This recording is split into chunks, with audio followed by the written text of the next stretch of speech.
On ne peut qu'en rêver. C'est effrayant, génial et fichtrement intéressant. De quoi vous parlez, demandes-tu? Eh bien, d'avoir pour coloc une sorcière. Notre vidéo va te montrer comment ça se passe. Plus tard, Ben et Sophie se souviendraient de cette journée. Ils étaient dans leur salon, sur le divan et vaquaient à leurs occupations. Soudain, un bruit inhabituel se fait entendre à côté de la porte d'entrée. Qu'est-ce que c'est? Il fallait aller voir. La porte s'ouvrit toute seule et sur le seuil se tenait leur nouvelle voisine, une authentique sorcière. Oh! Ils ne s'y attendaient pas du tout. Quoique, pensèrent-ils alors, ça pourrait être ne pas si terrible. C'est peut-être une bonne sorcière après tout.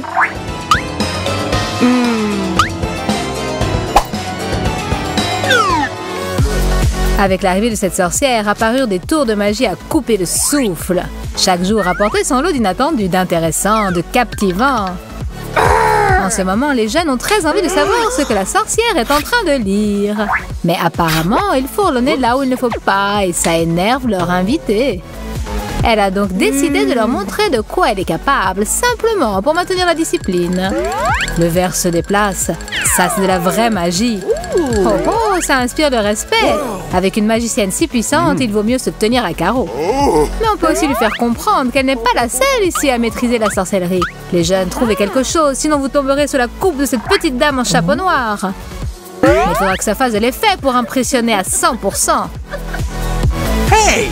Hey, tu veux que je te montre quelque chose? Moi aussi, je sais faire des tours de magie. Un peu, quoi. Attention, tchac! J'allume la télé. Et maintenant, regarde, un mouvement des mains. Et ça s'éteint. C'est super, non? Je veux faire la même chose avec les lampes. Regarde, tape plus de lumière. Tac. Et elle revient. Tu vois, je ne suis pas maladroit. Mais il a fallu que je m'entraîne. Et tu connais ça, bien sûr. Oui, oui, effectivement. Et tu sais faire ça? Sophie, tu peux sortir, elle a disparu. Elle s'est évaporée. Mais tu en es bien sortie. C'était une bonne idée. On a fait du bon travail. Il faut continuer. Nous ne la laisserons pas prendre le dessus. On trouvera autre chose. Oh! Une sorcière sans potion maléfique n'est pas une vraie sorcière. Comment pourrait-elle se passer de cette mixture âcre, répandant son affreux fumée empoisonnée par toute la maison? Mais elle n'est pas encore tout à fait prête. Il manque quelques ingrédients. Sans eux, elle ne sera pas active. Il faut absolument des vers de terre, des crapauds, sans lesquels la potion n'agira pas longtemps. Et si on veut faire pousser des cornes sur le front de quelqu'un, elle tombera au bout d'un jour. Et une chauve-souris, c'est dommage, mais si on n'en met pas, la potion ne se conservera pas.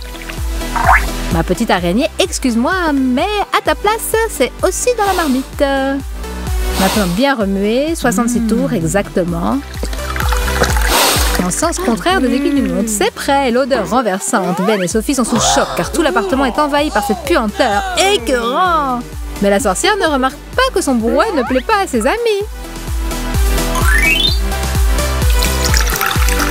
Il refuse d'y goûter. Mais il faut le faire poliment, sinon elle risque de s'en offusquer. Par contre, la sorcière est contente. C'est tellement bon, a-t-elle l'air de dire.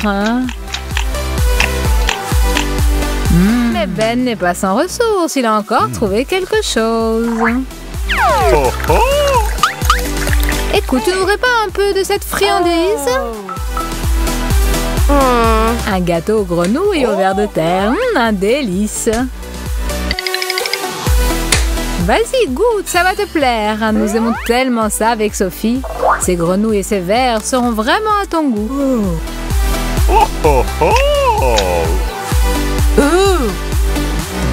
Oh, c'est bizarre que tu n'aies pas aimé la guimauve.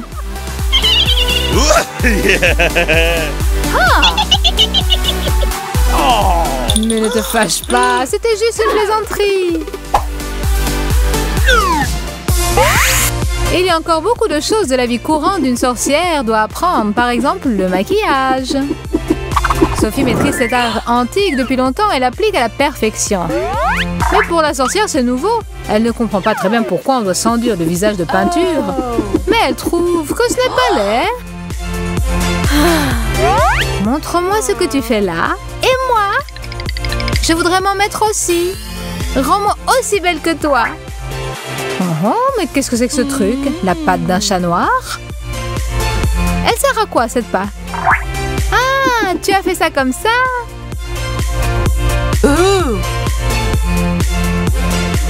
Un crayon ne sert pas seulement à écrire, c'est merveilleux. J'aime aussi cette couleur, rouge sanglant. Eh bien, c'est dangereux. Alors, est-ce que je suis belle maintenant? Oh! Oui, j'ai une mine superbe. Comment est-ce que j'ai pu ignorer ça avant? Maintenant, je maquillerai tous les jours. Oh Ben, comment tu me trouves? Oh no! Je suis éclatante de beauté, je sais. Je vois que ça t'a même coupé le sifflet. Bon lapin, donne-moi 5 minutes pour me changer et je suis prête. Attends-moi.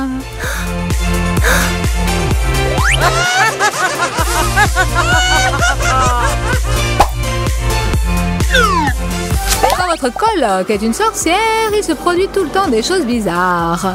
Des odeurs, des sons étranges à chaque minute qui passe. Par exemple, maintenant, les jeunes voudraient vaquer à leurs occupations, mais ils sont tout le temps distraits. Tiens, mais qu'est-ce que c'est? Un tremblement de terre ou encore une des expériences de la magicienne? Bon, ça suffit maintenant. Il faut mettre les choses au point. Même dans une colocation avec une sorcière, il y a des règles à respecter. Les jeunes ne veulent qu'un peu de tranquillité, c'est pas si difficile que ça. Qu'elle cesse ses expériences ne serait-ce qu'une minute. Elle est tellement accaparée par cette tour qu'elle n'entend rien. Bon, ma chère, il faudrait que tu reprennes tes esprits. Ici, ce n'est pas un château ni une grotte où tu peux faire ce que tu peux. Il faut penser aux autres. Mais la sorcière n'a pas tellement envie de les écouter. Une seconde, j'ai une idée. J'ai besoin de ton aide, Sophie. Regarde, sorcière, tremble et prends-en de la graine. Abracadabra. J'invoque l'esprit de l'eau, de la terre et du ciel. Allez, montre-toi. Wow! Maintenant, je t'ordonne d'exécuter tous mes ordres. Soumets-toi à ma volonté. J'ai déjà vu ces chaussettes quelque part. Je ne savais pas que l'esprit craignait les courants d'air et mettait des chaussettes. Ah, tout est clair, c'est un canular.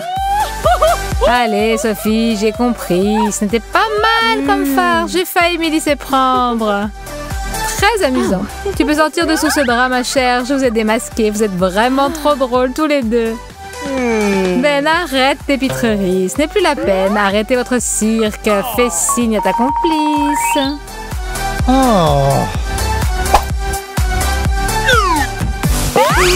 Ben a encore trouvé sur son chemin le livre de magie de sa coloc la sorcière. Elle le laisse traîner partout et c'est vraiment énervant. Et encore une fois, Ben cherchait son téléphone et l'a trébuché contre lui. Les jurons que Ben a alors proféré n'étaient pas du tout magiques, mais il possédait une certaine force. Comment peut-elle les laisser traîner partout? C'est ce gros livre très lourd, j'en ai assez. À une autre occasion, Ben regardait la télé. Il avait posé la télécommande et pour une raison inconnue, une minute plus tard, il n'y avait plus la télécommande, mais ce maudit bouquin. Il avait envie de le jeter par la fenêtre. Bon, peut-être qu'une tasse de thé le calmera. Et encore ce livre. Cette fois, il faut prendre des mesures drastiques. Impossible de s'en débarrasser. Il n'y a aucun endroit de la maison où il n'apparaît pas. On dirait qu'il est vivant. Là où va Ben, le livre aussi y est. Mais voilà, une idée. Au lieu de tout casser, on peut faire quelque chose de bien plus utile. Ce n'est pas pour rien qu'on appelle Ben un génie, il en est un vraiment. Et il va vous dire ce qu'il a trouvé de génial. Une clé USB.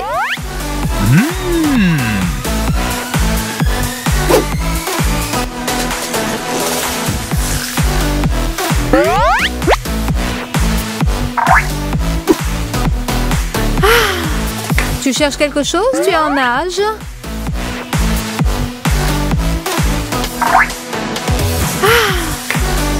Non, là non plus. Tu as perdu quelque chose? Ah, ton livre. Oui, je m'en souviens. Il est tout le temps sur mon chemin. Alors voilà, oui, c'est bien ton livre, mais dans un format plus moderne. Mais qu'est-ce que c'est que ce truc? Qu'est-ce que je peux bien en faire? On dirait qu'il faut le brancher quelque part. Là, peut-être. Oh là. Je n'y comprends rien.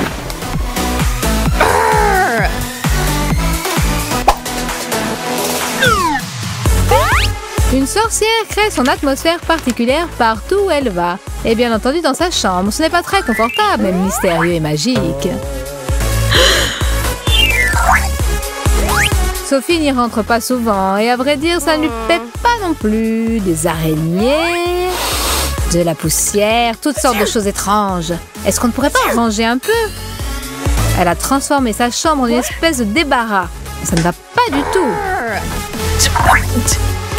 Il y a un besoin urgent de rangement. Absolument. Écoute, il faut trouver quelque chose. On ne peut pas rester comme ça. Ne fais pas la moue. Tu vas voir comme ça sera agréable de vivre ici. Je vais t'aider. Il faut juste qu'on se mette d'accord. Très bien, d'accord. Merci. Enlevons les détritus, les objets inutiles. Les araignées aussi, on n'en a pas besoin. À la place des flacons de potiron, on mettra autre chose. Des fleurs, par exemple. Ça donne de la vie à l'intérieur. Et la chambre est transfigurée. Incroyable. Oui, on a bien travaillé. Mais il faudrait aussi secouer cette couverture. Elle est vieille et elle a piégé tant de poussière qu'on dirait qu'elle n'a pas été bougée depuis un siècle. Ensemble. 1, 2, 3.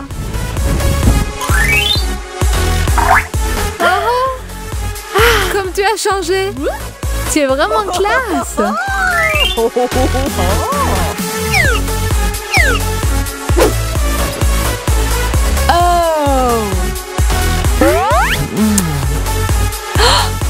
Merci les amis et au revoir. Je vous suis très reconnaissante. J'ai failli tomber. Non, ça va. Allez, à très bientôt, j'espère.